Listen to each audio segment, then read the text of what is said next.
This is my audience.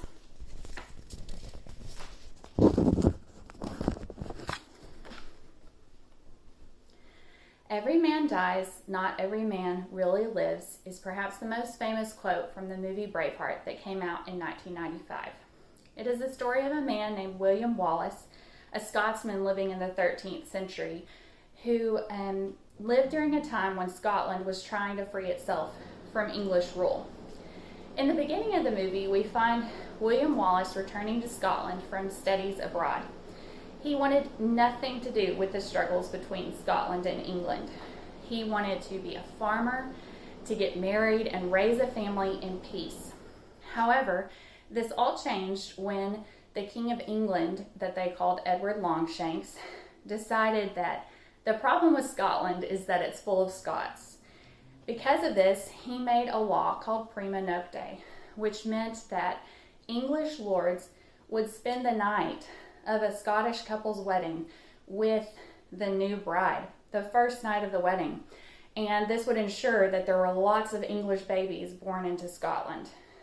Because of this, William Wallace decided to marry the woman he loved in secret. Unfortunately, an English lord found out about this, and as a result, his new wife was executed. She was murdered. This caused a shift within William Wallace when he realized that peace is not worth it without freedom. He had the courage to follow his convictions and led many other Scotsmen into a war against England. The themes in Braveheart are pervasive. Courage, freedom. These words are spoken throughout the movie. You can feel these themes in the music and the cinematography even, as the cameras pan the Scottish Highlands, and as the bagpipes swell, you can feel within yourself, yes, people should be free, and it's worth fighting for. There are many battles in Braveheart, both on the actual battlefield and between people and within themselves. Some of them are more obvious, like Scotland versus England, Wallace versus Longshanks. But I think my favorite parts of the movie are watching some of the characters find their courage. They battle within themselves and find the courage to do what is right. An example of this is Robert the Bruce. He is a powerful Scottish lord, arguably the most powerful of the Scottish lords. And he believes that Scotland should be free. But unfortunately, he keeps listening to his father's poisonous ideas on politics.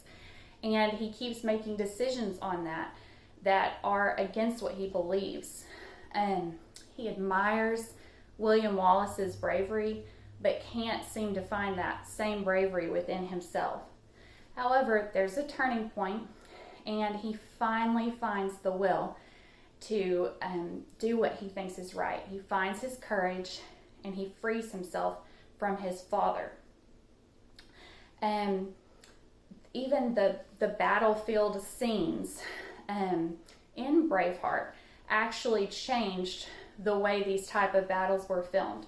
If you've ever seen part of a movie where one side is coming against another and they run and they run and they run and then they finally clash together, and the camera angle is such that you can see the limbs and you can see the weapons, and the noise happens as soon as it hits, so that you can just feel that battle happening. That originated with Braveheart. There are many reasons why I think you should watch this movie. The music and cinematography are breathtaking. The acting is superb. The themes are timeless.